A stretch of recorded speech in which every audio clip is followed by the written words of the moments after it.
మన సినిమాల స్థాయి చాలా చాలా బాగా పెరుగుతోంది. అంటే పర్టిక్యులర్‌గా చూస్తే గనుక తెలుగు సినిమాల స్థాయి మాత్రం వరల్డ్ వైడ్‌గా పెరిగింది. వరల్డ్ వైడ్‌గా ఆకట్టుకునేలాగా కనిపిస్తా ఉన్నాయి. అంటే ఈ క్రెడిట్ మొత్తం రాజమౌళికి మాత్రమే చెల్లుతున్నటువంటి క్రెడిట్ లాగా కనిపిస్తుంది. అంటే 'ఈగ' సినిమా దగ్గర నుంచి మొదలైనటువంటి అతని హవా, ఆ తర్వాత చేసినటువంటి 'బాహుబలి' కావచ్చు, 'బాహుబలి 2' కావచ్చు, తర్వాత 'ఆర్ఆర్' కావచ్చు. ఈ సినిమాలన్నీ కూడా చాలా భారీ స్థాయిలో విజువల్‌గా వండర్స్ లాగాను, లేకపోతే విజువల్ ఎఫెక్ట్స్‌లో వచ్చినటువంటి వండర్స్ లాగాను కనిపిస్తూ ఉంటాయి, ఆకట్టుకుంటాయి, మెప్పిస్తూ ఉంటాయి. ఇది వరల్డ్ వైడ్‌గా ఉన్నటువంటి ఆడియన్స్‌ని మాత్రం చాలా అట్రాక్ట్ చేసే విధానం మాత్రం బాగుంది. ఎందుకంటే మన తెలుగు సినిమాలు లేకపోతే ఇండియన్ సినిమాలకు సంబంధించి చూస్తే గనక అంటే వరల్డ్ వైడ్‌లో వచ్చినటువంటి సినిమాలన్నీ ఒక డిఫరెంట్ యాంగిల్‌లో కనిపిస్తూ ఉంటాయి. కేవలం నేటివిటీకి తగ్గట్టుగా మాత్రమే వాళ్ళ కథలు కనిపిస్తూ ఉంటాయి. కాకపోతే మన దగ్గర వచ్చేసి కొంచెం యూనివర్సల్ కంటెంట్ లాగా, లేకపోతే ఓవరాల్‌గా ఎక్కువ ఆకట్టుకునేలాగా, చాలా ఎక్కువ మందిని మెప్పించేలాగా, లేకపోతే పర్టిక్యులర్‌గా ఈ భాషలో ఉన్నటువంటి ఔన్నత్యం కనపడేలాగా, లేదా ఈ భాషకు సంబంధించినటువంటి సినిమాలు మాత్రమే మెప్పించేలాగా, ఈ భాష గొప్పదనాన్ని చాటేలాగా సినిమాలు ఉండటం అనేది మాత్రం చాలా ప్రపంచవ్యాప్తంగా ఉన్న ఆడియన్స్ మాత్రం అట్రాక్ట్ చేస్తున్నట్టుంది. అట్రాక్ట్ చేసే విధానం కూడా చాలా చాలా బాగుంటుంది. అలాగా చేసినటువంటి సినిమాల్లో మనకి ప్రధానంగా చూస్తే కనుక 'బాహుబలి', 'బాహుబలి 2' తర్వాత వచ్చేసి ప్రభాస్ వరల్డ్ వైడ్‌గా ఎంత ఫేమ్ అయ్యాడో బాగా అందరికీ తెలుసు. ఆ తర్వాత చేసినటువంటి 'ఆర్ఆర్ఆర్' సినిమాతో ఎన్టీఆర్, రామ్ చరణ్ కూడా భారీ స్థాయిలో జపాన్ నుంచి ఆడియన్స్ సంపాదించుకున్నారు.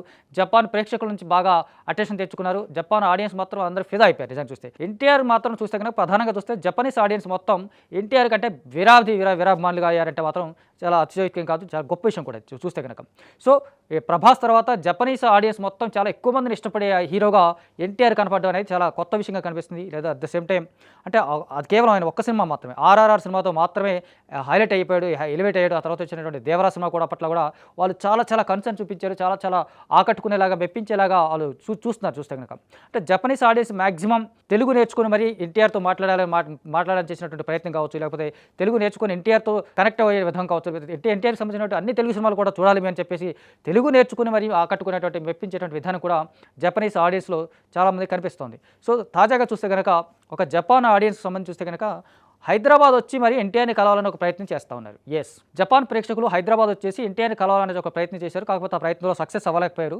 అయినప్పటికీ కూడా ఎన్టీఆర్ ఏదైతే యాడ్స్లో ఫేమ్ అవుతాడు కాబట్టి, యాడ్స్కి సంబంధించి చాలా హైలైట్గా అవుతున్నాడు కాబట్టి సౌత్ ఇండియా షాపింగ్ మాల్లో ఆయన యాడ్స్లో కనిపిస్తూ ఉంటాడు.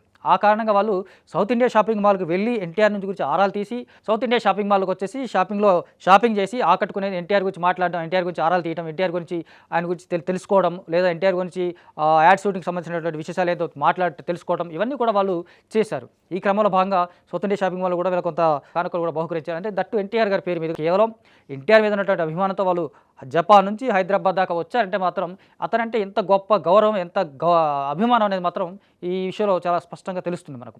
సో ఎన్టీఆర్ ఇక ముందు కూడా రాబోయేటువంటి సినిమాలు కావచ్చు, భవిష్యత్తులో వచ్చేటువంటి సినిమా కావచ్చు, అంటే అతను డిఫరెంట్ స్లాంగ్స్లో మాట్లాడుతూ ఉంటాడు. అంటే ఏ భాషలో స్లాంగ్ అయితే కనుక ఆ భాషలో స్లాంగ్ మాట్లాడతాం. అంటే ఇంగ్లీష్ అనుకోండి, ఫారిన్ యాక్సెంట్లో మాట్లాడే విధానం కావచ్చు, లేకపోతే వేరే దేశాలకు వెళ్తే వేరే దేశంలో మాట్లాడినట్టు కానీ, అంటే జపనీస్ ఆడియన్స్ అయినప్పుడు కూడా వాళ్ళతో మాట్లాడే విధానం, కొన్ని పదాలు కావచ్చు, లెర్నింగ్ స్టేజ్లో అంటే స్టార్టింగ్ స్టేజ్లో జపనీస్ పదాలు నేర్చుకొని మాట్లాడే విధానం కావచ్చు, అది కూడా జపనీస్ లాగానే మాట్లాడడం. అట్లయితే వేరే దేశాలకు వచ్చినప్పుడు వేరే దేశాల భాషలో మాట్లాడే విధానం కావచ్చు, లేకపోతే అలా యాక్సెంట్లో మాట్లాడే విధానం కావచ్చు, ఎన్టీఆర్ని బాగా అట్రాక్ట్ చేస్తుంది. ఎన్టీఆర్ బాగా చాలామందిని ఆకట్టుకుంటున్నాడని చెప్పేసి మాత్రం తెలుస్తుంది మనకు. సో ఓవరాల్గా రాబోయేటువంటి రోజుల్లో అంటే ప్రశాంత్ నీల్ సినిమాతో కలిపి ఆయన రాబోయేటువంటి సినిమాలు ఇంకా ప్రపంచవ్యాప్తంగా చాలా ఎక్కువ మంది అభిమానులు సంపాదించుకునేటువంటి అవకాశాలు కూడా స్పష్టంగా కనిపిస్తున్నాయి. సో ఇప్పుడు ఈ క్రమంలో జపనీస్ ఆడియన్స్ మాత్రం ఈ మేరకు థ్యాంక్స్ చెప్పాలి మనం.